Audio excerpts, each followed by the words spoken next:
নমস্কাৰ।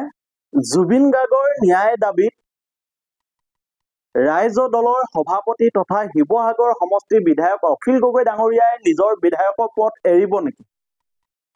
জুবিন অনুৰাগীৰ মাজত কোনোবাই বিভাজন আনিবলৈ চেষ্টা কৰিছে নেকি?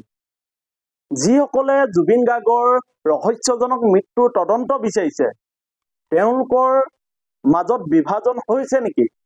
মুখ্যমন্ত্ৰীগৰাকীয়ে জুবিন অনুৰাগী কোন হ'ব আৰু কোন জুবিন অনুৰাগী নহয় এয়া চিনাক্ত কৰিবলৈ ষড়যন্ত্ৰ কৰিছে নেকি? SIT তদন্ত কোন পৰ্যায়ত আছে? SITয়ে কেনেকৈ তদন্ত কাম কাজ আগবঢ়াই নিছে? গতিবিধি কি? এই সন্দৰ্ভত আজি ৰাইজ দলৰ সভাপতি তথা শিৱসাগৰ সমষ্টিৰ বিধায়ক অখিল গগৈ ডাঙৰীয়াই তেওঁ প্ৰতিক্ৰিয়া ব্যক্ত কৰিছে। আমি চাওঁ আহক ৰাইজ দলৰ সভাপতিগৰাকীয়ে এই সন্দৰ্ভত কি কৈছে। মই ভাবো যে মুখ্যমন্ত্ৰী এনেকুৱা 2 নম্বৰ বৃদ্ধি কৰাতকে মুখ্যমন্ত্ৰী নিজে আহি বা আয়োগ কি কয় আপোনাৰ এই SIT খনৰ যিজন হেৰি আছে তেওঁক মতাই আপোনালোকে কি কি বস্তু বিচাৰিছে বুলি তেওঁলোকৰ লগত কংক্ৰিটকে কথাকিটাহে পাতিব লাগে। 10 দিনৰ ভিতৰত কি কৰি দিব লাগিব কক এটিয়ে পাতিব লাগে। হেতু নকৰি যি বুদ্ধি আৰম্ভ কৰিছে এই বুদ্ধিটো ভাল নহয়। আমুক নকৰিবি তামুক নকৰিবি এনেকুৱাবিলাক কৈ গোটেই ন্যায় যুদ্ধখনক সীমিত কৰি গৈ আছে, ভাগ কৰি গৈ আছে। CMে যিটো বিচাৰিছে যে অনুৰাগী এইখিনিহে হয় এইখিনি নহয়, সেই বস্তুটোকে যেন কিছুমান জুবিনদাৰ অনুৰাগীয়ে সেই বস্তুটো যেন কৰিবলৈ চেষ্টা কৰিছে। আমুকক নামাতিবি তামুকক নামাতিবি। এটা কথা কওকচোন, যিবিলাক সামাজিক সংগঠন ৰাজনৈতিক দল তেওঁলোকে যদি এই প্ৰশ্নটোত নামাতে তেওঁলোকক ইতিহাসে ক্ষমা কৰিব নে আপোনালোকে ভৱিষ্যতে ক্ষমা কৰিব? সবেই মাতিব লাগিব। আৰু যেতিয়া ৰাজনীতি কৰা মানুহবিলাকে মাতি দিয়ে তেতিয়া চৰকাৰ পুৰা ভয় খাই যায়। সবকে মাতিবলৈ দিব লাগিব। আপোনালোকে এইটো অনুৰাগীৰ মাজত আৰু জুবিনদাৰ কাৰণে মাত মতা মানুহৰ মাজত বিভাজন নানিব প্লিজ। মোৰ অনুৰোধ, প্লিজ নানিব। চৰকাৰে এইটোৱে বিচাৰিছে, আপোনালোকে সেইটোত ভৰি নিদিব। মই এই কথাকেইটাই আপোনালোকক ক'বৰ কাৰণে আজি লাইভ লৈ আহিলো। আমি যুঁজিম। মইতো ভাবি আছো যে মই কি হেৰি লওঁ। এতিয়ালৈকে অকল ফেচবুকত ছ'চিয়েল মিডিয়াত সংবাদ মাধ্যমৰ জৰিয়তে কথা কৈ আছো, কিন্তু মোৰ যিকোনো মুহূৰ্ততে জঁপিয়াই পৰিবলৈ ইচ্ছা গৈ আছে। যিকোনো মুহূৰ্ততে মই ৰাজনীতি এৰি যাবলৈ মন গৈ আছে। যিকোনো মুহূৰ্ততে মই বিধায়ক পদ ত্যাগ কৰিবলৈ মোৰ মন গৈ আছে। যদি ন্যায় নাপাওঁ বুলি যিদিনাই ভাবো সেইদিনাই মই জাপ মাৰিম। আপোনালোকে মোৰ কথা যোনে যি নাভাবক লাগিলে মই জেনুইনলি অসমৰ কাৰণে কাম কৰিব খোজো আৰু জুবিনদাক ন্যায় পোৱাটো জেনুইনলি কৰিব খোজো। আৰু সেইকাৰণে যোৱা 1 মাহ ধৰি কোনো ৰাজনৈতিক কাম কৰিব পৰা নাই। মই কৈছো যে এই প্ৰথমবাৰৰ কাৰণে মই 17 তাৰিখে শিৱসাগৰলৈ যাম, তাকো জুবিনদাৰ ন্যায় কি কয় জুবিনদাৰ শ্ৰদ্ধাঞ্জলি জনাবৰ কাৰণে, ন্যায়ৰ কাৰণে। গতিকে মই আকৌ এবাৰ আপোনালোক সকলোকে ধন্যবাদ জনাইছো। অসমৰ মুখ্যমন্ত্ৰী কিখিনি কথা ক'লো মুখ্যমন্ত্ৰীয়ে শুনি ল'লে ভাল হয়। জুবিনদাৰ অনুৰাগীসকলৰ প্ৰতি যিখিনি কথা ক'লো সেইখিনিও শুনি ল'লে ভাল হয়। অনুৰাগীসকলে তদন্তকাৰী সংস্থাৰ প্ৰতি মোৰ যিটো বিনম্ৰ আবেদন আছিলে, তদন্তকাৰী সংস্থাই নিশ্চয় চাই আছে, এইবিলাক কথা ৰিভিউ কৰি আছে, তেওঁলোকেও কথাখিনি শুনি ল'লে ভাল হয়।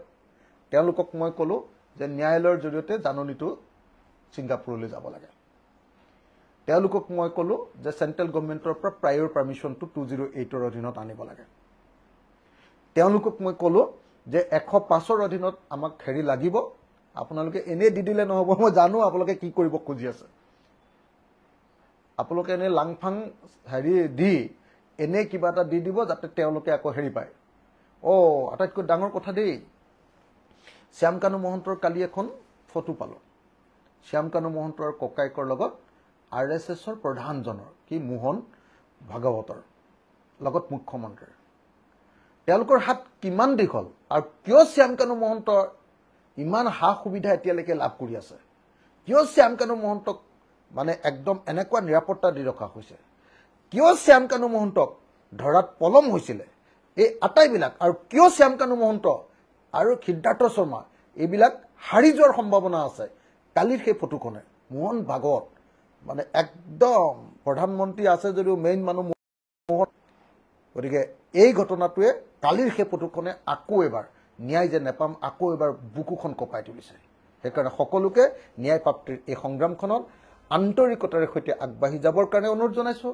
আৰু শিল্পীসকলে কালিৰ পৰা যি সংগীত আৰম্ভ কৰিছে গুৱাহাটীত, তেখেতসকলৰ কাৰণেও মই শুভেচ্ছা জ্ঞাপন কৰিছোঁ। মই কালি যোৱাৰ কথা আছিলে, আপোনালোকক গাবলৈ নিদিলে কাৰণে মই নগ'লোঁ। আৰু পিছত আকৌ মইহে পলিটিক্স কৰা বুলি উলিয়াবৰ কাৰণে সেইকাৰণে মই গৈও আপোনাৰ ভঙাগড়ৰ পৰা ভঙাগড় নহয় এইডোখৰৰ পৰা ঘূৰি আহিলোঁ, বৰা ছাৰ্ভিচৰ পৰা ঘূৰি আহিলোঁ, ৰৈ দিলোঁ তাতে। তো গতিকে মই আপোনালোক সকলোকে এই সময়ত আকৌ জুবিনদাৰ ন্যায় প্ৰাপ্তিৰ কাৰণে অবিৰতভাৱে আপোচবিহীনভাৱে আন্তৰিকতাৰে সংগ্ৰাম অব্যাহত ৰাখিবৰ কাৰণে আহ্বান জনাইছোঁ। আৰু লগতে আমি যে hashtag justice for Zubeen Garg লিখি আছোঁ, সেইটো আপোনালোকে hashtag justice for Zubeen Garg, তাত আপোনালোকে মই নিজেও দুবাৰ তিনিবাৰ আপোনালোকক কৈছোঁ, আপোনালোকে ভুল কৰি আছে বহুতে। হেছটেগটো দিয়াৰ পাছত জাষ্টিছটো জেটো কেপিটেল হ'ব আৰু সেইটো লগত লগাই দিব লাগিব হেছটেগটোৰ লগত। জাষ্টিছটো য'ত শেষ হ'ল আকৌ লগত লগাই ফৰটো এফটো কেপিটেল, তাৰপিছত জুবিন জেডটো আকৌ কেপিটেল লগাই দিয়ে, ক'তো গেপ নাথাকিব তাত। কোনোবাই তলত এডাল দি দিছে, কোনোবাই গেপ দি দিছে। তাৰ পাছত আকৌ আপোনাৰ গাৰ্গটোতো কেপিটেল, জিটো কেপিটেল আৰু লগাই। সেইটো যেতিয়া আপোনাৰ সঠিক হৈ যাব, নিজে নিজে ব্লু এটা আহি যায় নহয়, নিজে নিজে আহিয়ে যাব ফেচবুকত ব্লুটো। আৰু যদি অহা নাই তেতিয়াহ'লে জানিব আপোনাৰ ভুল হৈছে। তেতিয়ালৈকে শুদ্ধ কৰি আপোনালোকে দিয়ক। আজি 1 মিলিয়ন কৰিব লাগিব, 10 লাখ কৰিব লাগিব। আজি এতিয়া 9 লাখ কিবা 28,000 নে 30,000 নে কিমান হৈ গ'ল। আজি যেনে তেনে 10 লাখ বা 1 মিলিয়ন কৰিবই লাগিব। মই আপোনালোক সকলোকে নমস্কাৰ জনাইছোঁ। আৰু জুবিন গাৰ্গৰ পৰিয়ালটো মই দেউতাৰ ওচৰত খবৰ ল'বলৈ যোৱা নাই মানে পলিটিক্স কৰিবলৈ গৈছোঁ বুলি উলিয়াই থাকে যে, সেইকাৰণে মই যোৱা নাই।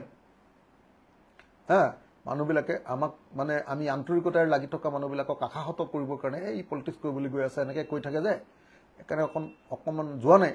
মই সকলোকে আকৌ এবাৰ পৰিয়ালৰ সকলোকে, অনুৰাগী সকলোকে, জুবিন দাক ভাল পোৱা, জুবিন গাৰ কাৰণে মাত মতা সকলোকে আকৌ এবাৰ প্ৰণাম জনাইছোঁ, নমস্কাৰ জনাইছোঁ, মৰম জনাইছোঁ, শুভেচ্ছা জনাইছোঁ, যুদ্ধখনৰ কাৰণে আগবাঢ়ি যাবৰ কাৰণে আহ্বান জনাইছোঁ। ধন্যবাদ।